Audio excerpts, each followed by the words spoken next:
Welcome to the Black Sparrow Media Internet Broadcast Network.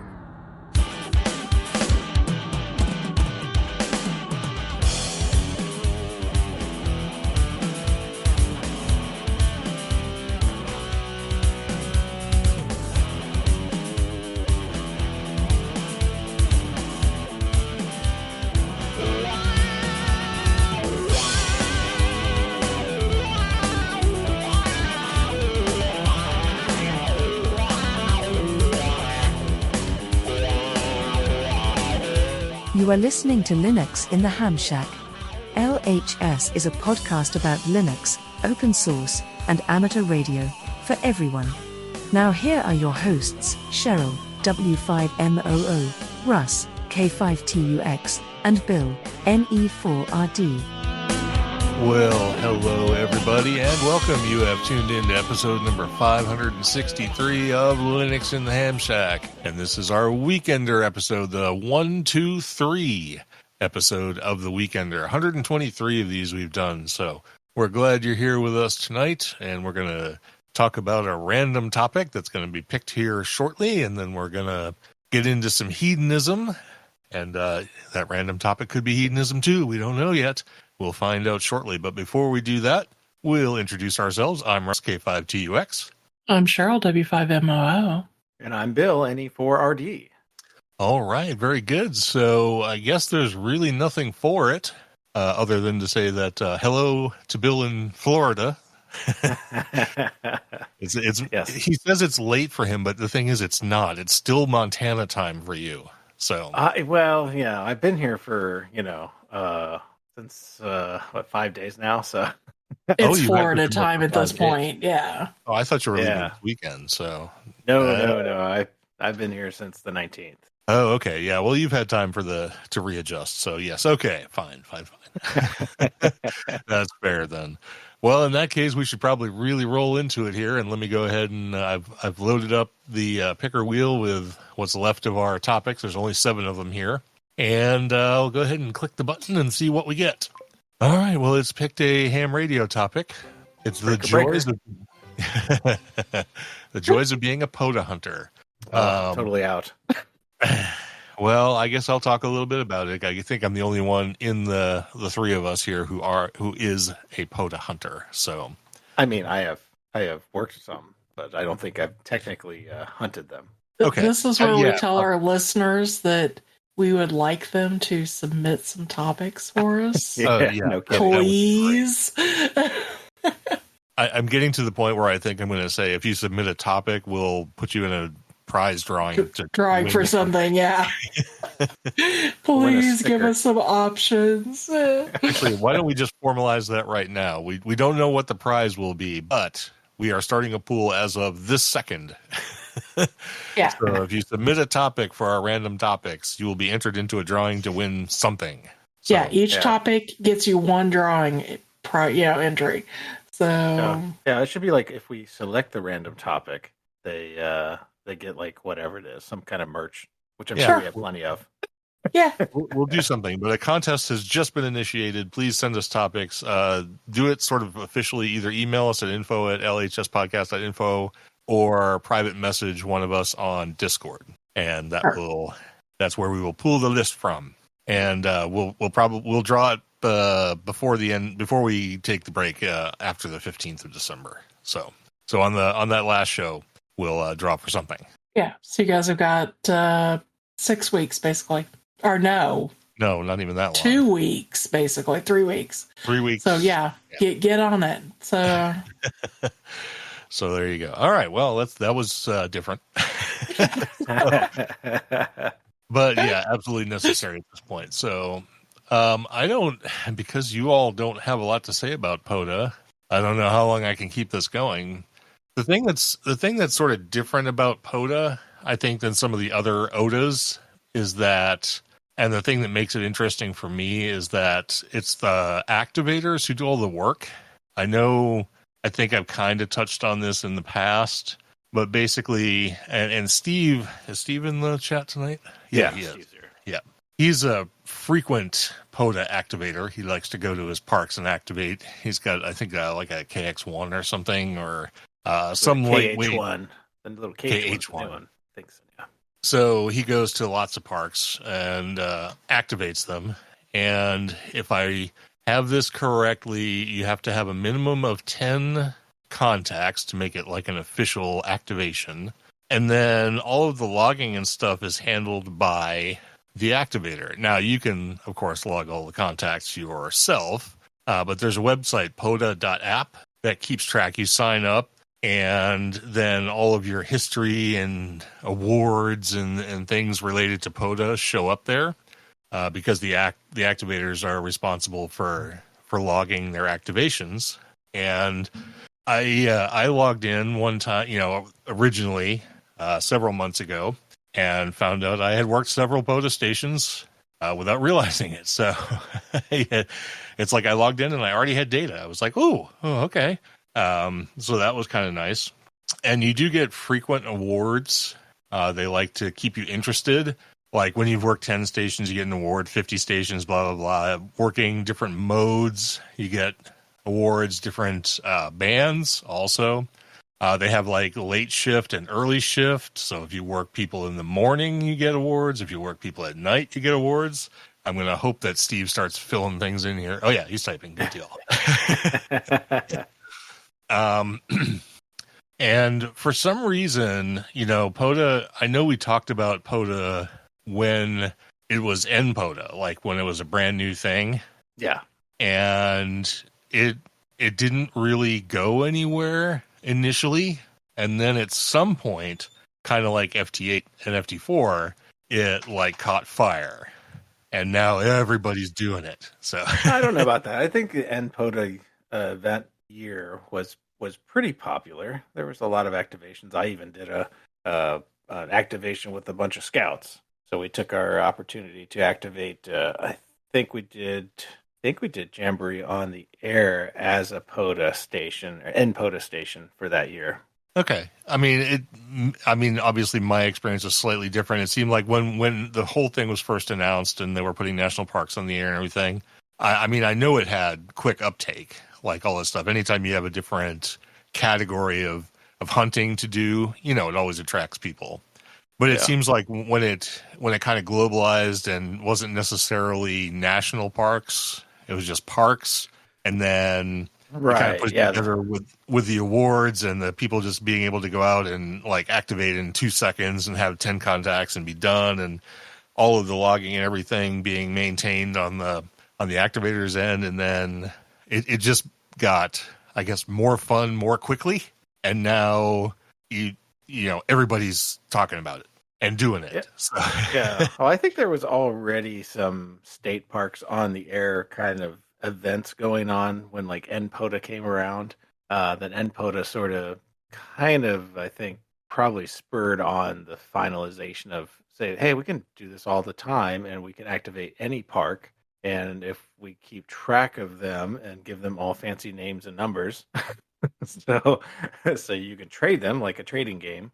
That sort of all. Yeah. Okay. Yeah. So yeah, Steve's agreeing with me. He said he did Texas State Parks on the Air back in 2014.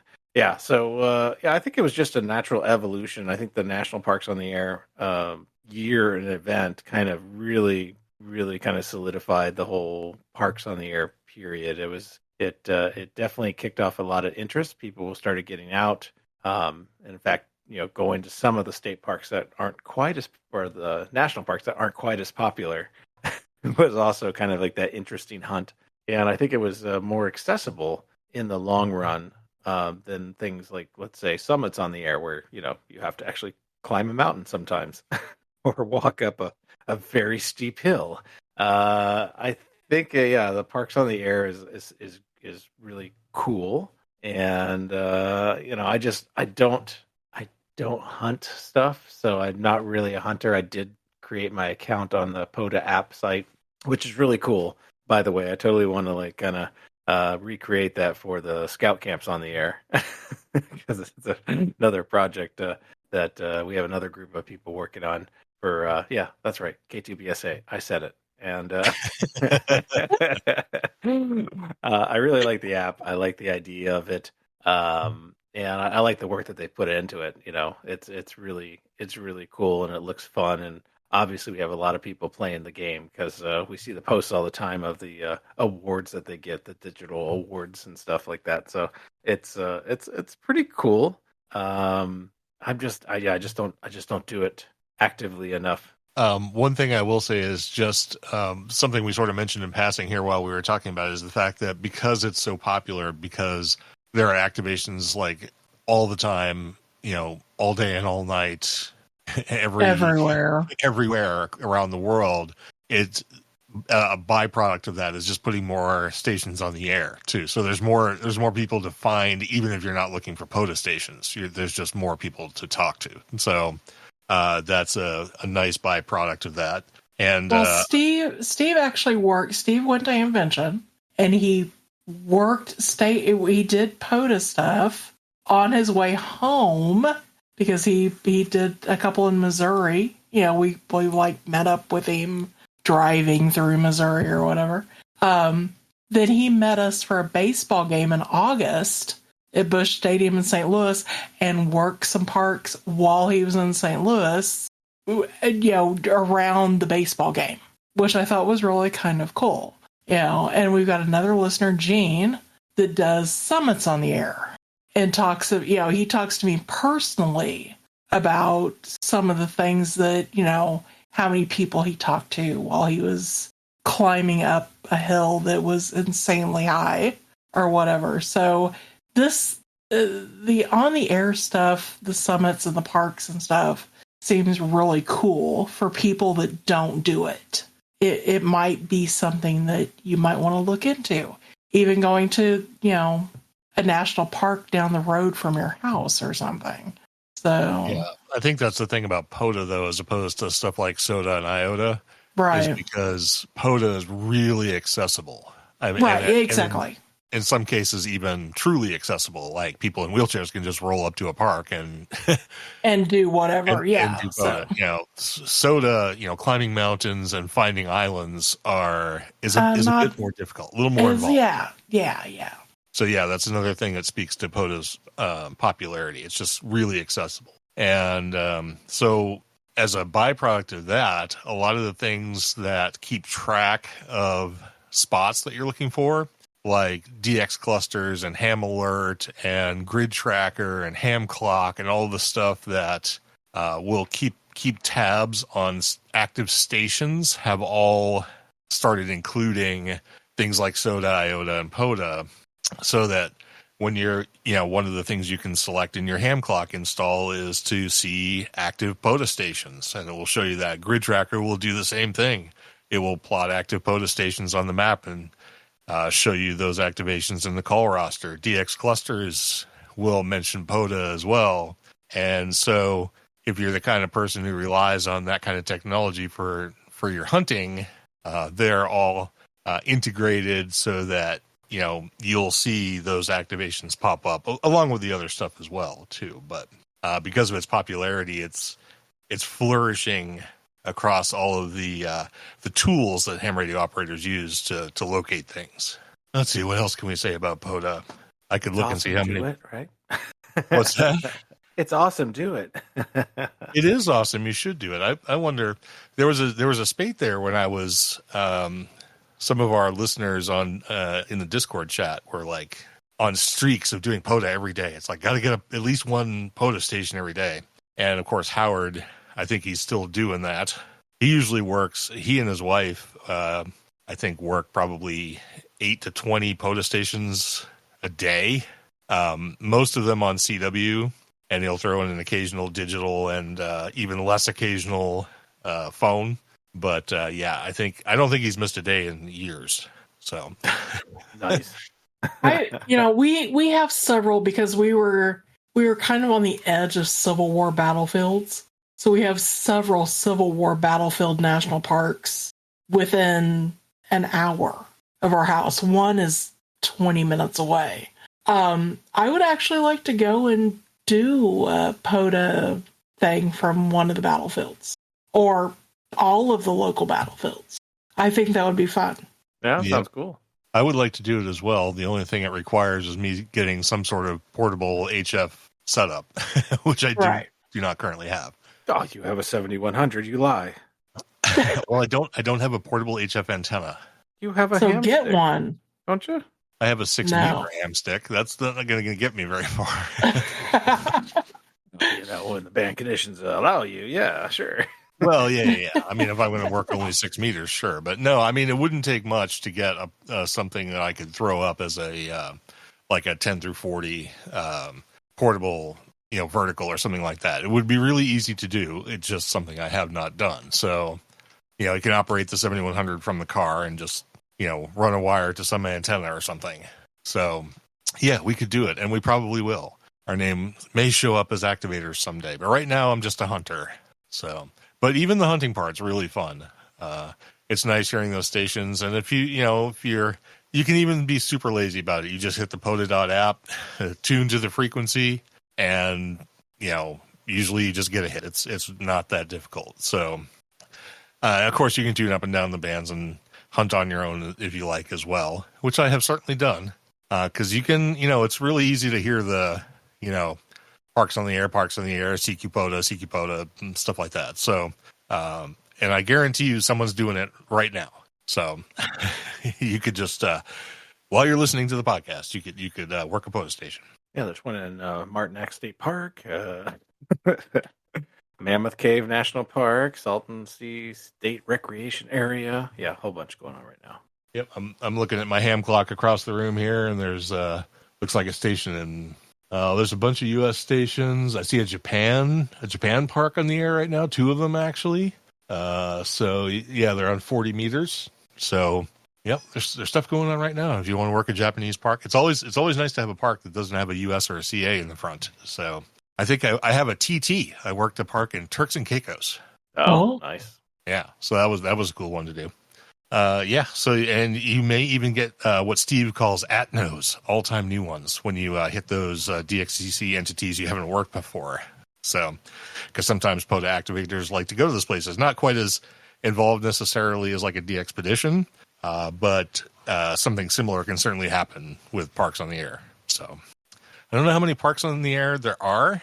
I think the POTA.app will tell you, but it's a lot. I think it's like tens of thousands. So, and for those hearing stuff in the background, that's our dogs fighting. Yep. Yeah, there's 11,844 just in the U.S. Yeah. So that's why there's always somebody doing it, and why it's really easy to work POTA. And like I said, unless you really want to do the logging yourself, which of course I do. So I do. I keep the logging on my end, but you'll always find your successful contacts show up in POTA.app. So that's a really nice way to handle that. And they keep track of all your awards, and you get your little digital certificates and everything. And it's kind of fun. I haven't worked POTA all that long, and I think I have like 10 awards already. So Wow. Yeah. I mean, some of them are for like, 5 contacts or something, but they do keep it so that you stay interested. It's one of those things where it gets collectively harder as time goes on to reach those milestones. So they hook you in, like the junkie on the street corner with the crack in his jacket, and then once you're in, then you stick with it. So. Yeah. That whole The radio has a floating exclamation point over its head all the time, right? Looking for a new quest. I don't play any of those games. I know what you're talking about, but I don't play those games. Well, that's all this is. It's the gamification of ham radio. Well, that's true. I guess that's all contesting. And I was mentioning to somebody yesterday that I walked by my office. When I got up in the morning, I walked back by my office, and my eye was immediately drawn to my Riggs waterfall because CQ Worldwide CW was going on, and my waterfall was just wall-to-wall CW signals. It's like, it doesn't usually look like that. Something's going on, and I was like, oh, yeah, it's CQ Worldwide. Yeah, it was a little insane yesterday morning. So. Yeah, CQ Worldwide, when it's going on, it's like down in the lower portion of the bands where the CW operators are, literally looks like what a normal noise signature looks like. It looks like noise floor, but it's all CW. Yes, it's very loud noise floors. Yeah. Exactly. And a structured one, too. Yeah. All lined up in perfect little lines. All right. Well, I guess we should restate what we've already stated, which is if you haven't done any POTA, you should give it a try. It's a lot of fun. Go to POTA.app, sign up, and find out how many POTA stations you actually already worked and didn't even realize it. So, so I think that's all I've got, unless anybody else wants to add anything. Oh, sounds good. I'm good. All right, fantastic. In that case, since we were talking about the crack junkie on the street corner, we can move right into hedonism. And that was almost like a cool segue, but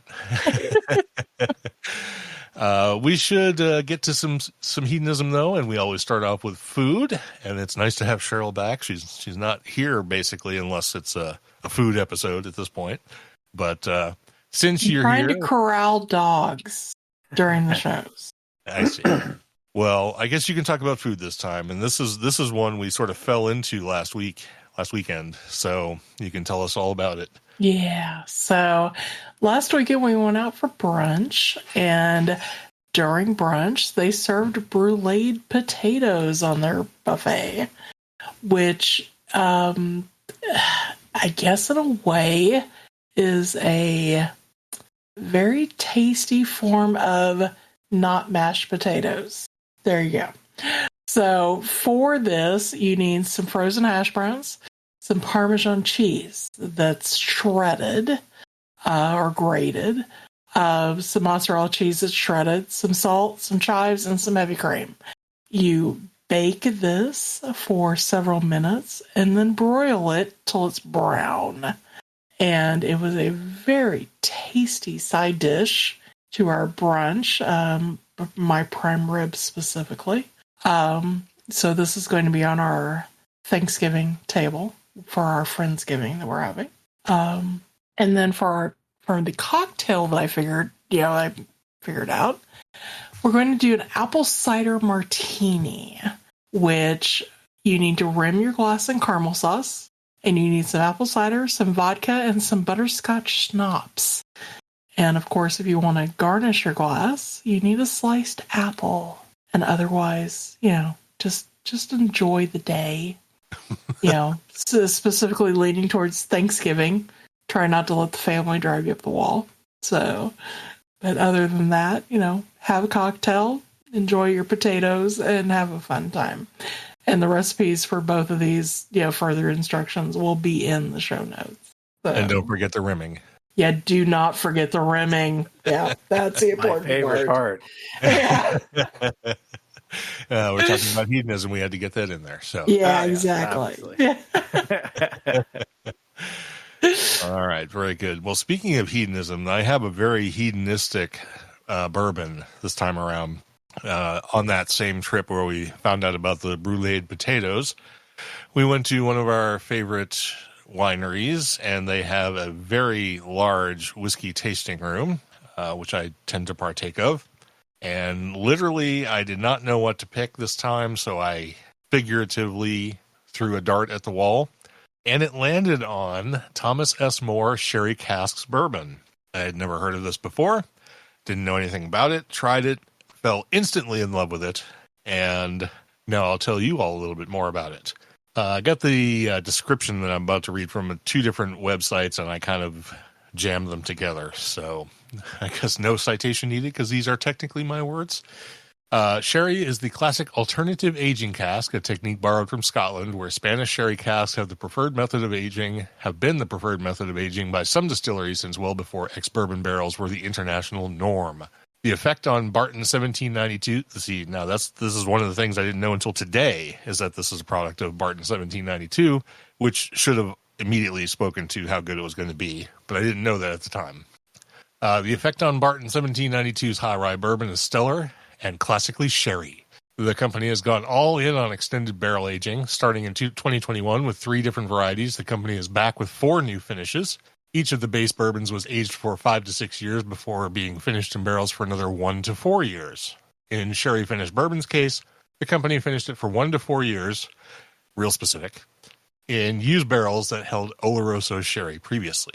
Now, I'm going to, by how sweet and thick and leggy this stuff is, I'm going to say it's on the higher end of that 4 year, 1 to 4 years. It drinks like a brandy. It's that sweet, that sherry forward, and that like oily and heavy on the mouthfeel. Now, if that doesn't sound attractive to you, then you may want to stay away from this. However, for me, highly desirable. So we'll talk about some deets here. The mash bill is undisclosed. Barton doesn't really disclose their mash bills, but it is a bourbon, which means it's at least 51% corn. Most of the reviewers I saw say it is a very high rye. So I'm going to put that at somewhere between like 25 and 28% rye. It may not be quite that high, but that's at the upper end of where high ryes land. And the rest, of course, is malted barley. This comes from Barton's 1792, which is in Bardstown, Kentucky, a place we have mentioned a few times before. It's bottled at 49.35%, which is 9.7 proof. I don't know if that's gimmicky or if that's 7 on your FM dial. Exactly. I don't know if they did that on purpose, but whether they did or not, it is the right proof. So the color on this is dark mahogany because it's aged for up to a total of 10 years when you consider the barreling and the finishing. And of course the sherry casks it's going to be red. So it's going to have a really deep, rich color. And this has a very deep, rich color. The nose on this has sweet maple syrup, aged leather, dark fruit, specifically like plums, a little bit of oak, and some light tobacco. The taste on it, and I'll tell you this right up front, is magnificent. It has dark fruit flavors, red berries, raisins, light rye spice, vanilla, hints of oak, and mixed nuts. And the finish, it's like a really sweet finish. It doesn't dry out on your tongue and in your throat, which I really like. I'm not into the super dry finishes, and this does not have it. This like coats everything. It's kind of like drinking like NyQuil.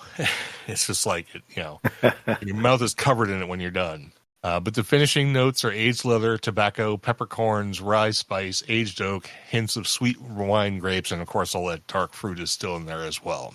This stuff comes in at about $70 a bottle. I think that's right about where we bought it, $70, $75, somewhere in there. Yeah, something. Yeah. And it's totally available. I don't think it's like screaming off store shelves at this time, so you should be able to find it wherever you get your better liquor stores. Should definitely have it. And this stuff is great. Probably one of the few bourbons I would highly recommend at the $70 price point, because that's kind of getting up there. But if you like things a little on the sweeter side and you like those dark fruit and sherry finishes, I mean, this is one of the best I've ever had. And I'm going to give this a 96 out of 100. So it is really good. Really good. Yeah, you have to have that sort of flavor profile in your head, and you have to sort of like that kind of thing. But if it's the kind of thing you like, and even if you're sort of on the fringes of that like sweeter wine finish stuff, I think you'll enjoy this a lot. So there you go. I picked up a lot of honey and blackberry in it. Yeah, I can see that. Yeah, for sure. Yeah. Yep. So. I remember you saying that when we were at the tasting room. Yeah, honey and blackberry. Yep. Well, having 1792 as a base, you really can't go wrong. I mean, that's got to be got to be in the mid 90s on its own. Right. Did you ever review 1792? I do believe I did. Yes. Really Yeah. See how well that fared, huh? I'm thinking it's right in this ballpark. I honestly think this is slightly better. Let's see, 1792. Which one did you? The full proof or the small batch? Probably full proof. Knowing you. Yeah. Oh, that's not that. I'll have to find it. Anyway, you can find it. Yeah, I'll find it. Bottled and Bond. You did that one. I don't see a score on that. Oh, no, I did Bottled and Bond. Oh, my gosh. Anyway, I'm going to get onto my corner while you go look for that. Okay. I did a Baker's Bourbon 7-year single barrel. And surprisingly enough, Russ has also done this in the past. And we'll just take a look at his score. He gave it an 82, so this should taste like complete dog crap. But this is a this is a name for. I gave Foolproof 91. Yeah. Okay. There you go. Yeah, Baker's Bourbon 7-year single barrel is named for a truck driving, motorcycle riding, bourbon loving, hardworking whiskey man. Baker's single barrel bourbon is a singular experience, a big, bold bourbon that was created by one legend to honor another. And like all single barrels, they all are different. And my barrel was a couple years older, filled 2 years later than Russ's. So this particular bottle that I have here was filled in March of 2015 and dumped in April of 2023. So it aged just over 8 years. 8 on mine. Oh, that's right. Yeah. So why did they wait an extra year to call it and still calling it Baker's 7? That's interesting. Well, the rule is it has to be a minimum of 7. No, I understand that. But yeah. I'm just saying. They did the same with yours.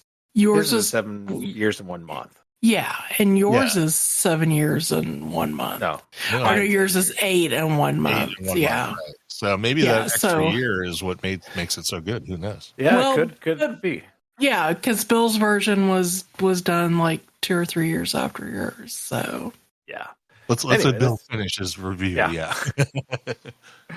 So this is a straight bourbon. This comes from Beam Suntory. So, Jim Beam. Release is ongoing, and the proof is 107. The mash bill is 77% corn, 13% rye, and 10% malted barley. And the color is listed as mahogany, and mine is very mahogany. It's very dark. And, I have had a little bit of it. Just a wee bit. Like now. Yeah, just now. I'm just now trying it for the first time ever. And it's actually pretty good. I normally hate everything Jim Beam, so except for Knob Creek. I don't mind Knob Creeks. But so if you hate Jim Beam, why did you buy it? I don't know.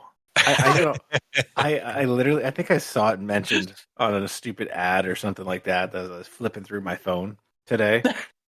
And then I was like, oh, I gotta go get some cigars anyway. Let me go see if there's anything on the shelf. And then I saw the same name, and I'm like, oh, okay, so that must be what I read. I was gonna get a St. Augustine one, so I could have a Florida bourbon, but we know how those are, But anyway, this is actually not bad. It has a little bit of the burn going on because of being a 107. But yeah, I mean, the mouthfeel is really nice. It's quite pleasant to drink. I've had it both neat and on the rocks. I do like on the rocks a little bit better, just because, I don't know, just you can drink a lot more of it faster. No, it just doesn't burn as much when you have it watered down just a bit. But like, it has it smells pretty decent. It it tastes pretty good. I really can't fault anything about it on this particular bottle, at least. I mean, clearly yours was not good. Well, it wasn't good to me, that's for sure. So yeah, I mean, I think you would probably like this one. This is actually, it's not bad at all. I mean, I wouldn't. I think if anything, I would say it just seems a bit pricey for what it is.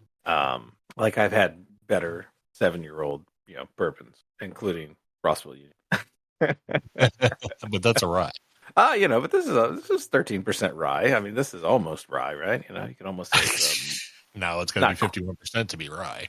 Oh, well, I mean, like a high rye or something like that. Yeah. Well, to be called a rye, it has to be 51% rye. So. Oh, okay. Well, there you go. I'm wrong.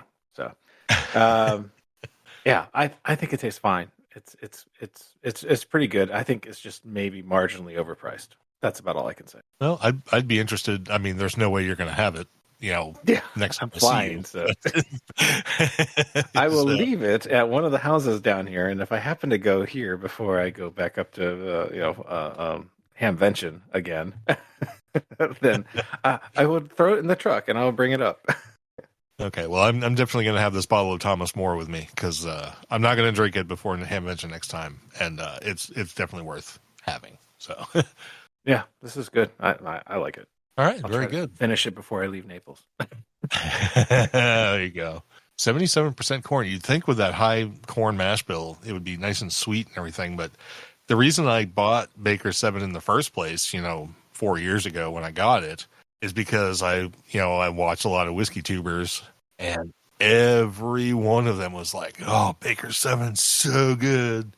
You got to get this. It's like fantastic, blah, blah." And I have no idea if I got anything from the barrel that they had. Yeah, you got the skunky barrel. That's probably what happened. Yeah. It's not very sweet. I would argue that doesn't even seem like a thing. Like, comparative to like a Yellowstone or something like that, which is, very, very caramelly and sugary and butterscotchy and stuff like that. This is very mellow all the way across. So it's, again, it's the single barrel thing, and I think there's probably a lot of variety in that. Yeah, I am quite sure, because I don't think, because everyone said how good it was, I really feel like I fell into a bad bottle somehow. But yeah, this is good for sure. I don't know if it's as good as what they were having, but it's definitely good. Well, very good. Well, with that, we are down to the end of our hedonism, and we're on to announcements and feedback. And I did get a message from Paul, N10G, over at Live Free and Ham, the place we invaded a few weeks ago. And they said they're coming up on 2,000 YouTube subscribers, and they're having a giveaway event. And he said that next Saturday, 9 p.m. Eastern time, they're giving away a UV 5X3, which of course is a Baofeng, a Gigaparts Explorer backpack, and more. And I guess you just have to be part of the live stream in order to win over there. So check out Live Free and Ham on YouTube and participate in that if you want to win some stuff when they crack 2,000 subscribers over there. So congrats, guys, and have a great Saturday and give away some fun stuff. Yeah, that sounds cool. And Cheryl has reminded me to remind you again, since we only talked about this 30 minutes ago, that we will have a drawing of our own if you send us via DM on Discord or email at info@lhspodcast.info a show topic to put on our random picker wheel, and we will give away something cool and fun and all that. And we will do it on our show on December 15th. So get in your entries. Should we do it on every weekender? What do you mean every weekend? Oh, have a drawing every weekender. Yeah. Yeah, like if it's a selected topic from someone, even if it's only something minimal, but maybe the first time it's something bigger, and then maybe the subsequent ones we send you like a sticker pack or something like that. Yeah. So we'll give a draw. We'll do a giveaway for just sending in something, and then as we go along, if your topic that you sent in gets picked as weekender topic, you will on the random picker wheel. We don't pick them. Yeah, that's right. Yeah, you will win something else. So it's a rolling contest. Yeah, that sounds like fun. All right, cool. And with that, we'll bring Cheryl back in here to do our new subscriber supporters and live participants. Alrighty then. So this time we did not have any subscribers or Patreons. For free Patreons, we had JB Kelly and Magic with a J. There was nobody on Facebook. On Twitter, we had @into_edx_Phil. On Instagram, we had ers_w.schmidlin. On Mastodon, got a list. It's @AE6SW, @NIVEX, @frog_on_a_log, @wardarup, @N0BML, @Evan D. Robarito. I'm thinking that's Evandro Barreto. Yeah, sure. We'll go with that. So, @EA3FRB, @inaction_figure, @Cancept, and @Oddbjorn. On Blue Sky, we had @Pinicolatus, @PD1RY, @Mayschool, @G0FEA, @Howie Pepper, @N0MQL, @F5ROW, Retro Bob at M1ECC Antennas, at F1UBL, at Radio Suburb, at SP2KMO, at JISUANQI, and F8BXI, and at Wiresharks. Nobody on the mailing list. On Discord, we had Kim, KYM, or KYN, excuse me, KJ5IRQ, at DMB Sound, or excuse me, not at, DMB Sound, hashtag 9300, Bob NZ2Z, GSROKMIX, TJ Morse, dash KD2TJP, Grinch, GRNCH, of course, Hellcat, and W5THB. On YouTube, we had Keith, M0TVT, I don't know where that came from, Victor Arazo, and Vanek Fournier. And on live chat, we had Mike K6GTE and Steve KJ5T. Okay, and while you were doing that, there was some chatter in the chat. So I wanted to mention that if you send us something as a show topic and you are not able to make the live show on the 15th, that is fine. You will still win. You do not have to be present to win whatever it is we're giving away. No, we'll contact you for your address and stuff. But yeah, usually if you have a call sign, that's not that hard to figure out. Yeah. But, yeah, we'll make sure you get your winnings. If you would love to, if you would join us on the 15th, we would love to have you because we will be gone after the 15th until January 12th. So that's almost a month. So we would love to have you wrap up 2024 with us. If you can't, we certainly understand. But please send in those topics. We'd love to have them. And I think with that, we have come down to the end of the show. So that brings us to the end of episode number 563 of Linux in the Ham Shack, the 123rd edition of The Weekender. Thanks for being here. We do appreciate all of you, those of you who just listen, and those of you who help out the show financially and help keep the lights on. We wouldn't do it if it weren't for all of you. So thanks once again. And we hope you have a great week in between now and our next deep dive, and we hope you'll join us for that. In the meantime, we're going to let you get back to whatever it is you were doing. So for this episode of Linux in the Ham Shack, I'm Russ, K5TUX.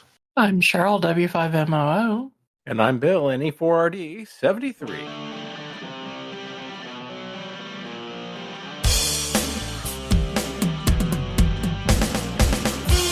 Thank you for listening to this episode of Linux in the Ham Shack. LHS is a community-sponsored podcast. Live recordings are Sunday nights at 8 o'clock Central Time. Our homepage can be found at lhspodcast.info. You can support the podcast via Patreon at patreon.com/LHS Podcast. We're also on Discord, Facebook, Instagram, YouTube, and Mastodon. Contact us via email at info@lhspodcast.info or via voicemail at 190954777469. That's 1909 LHS Show. We also have merch. So until next we meet, remember to always heed your hedonism.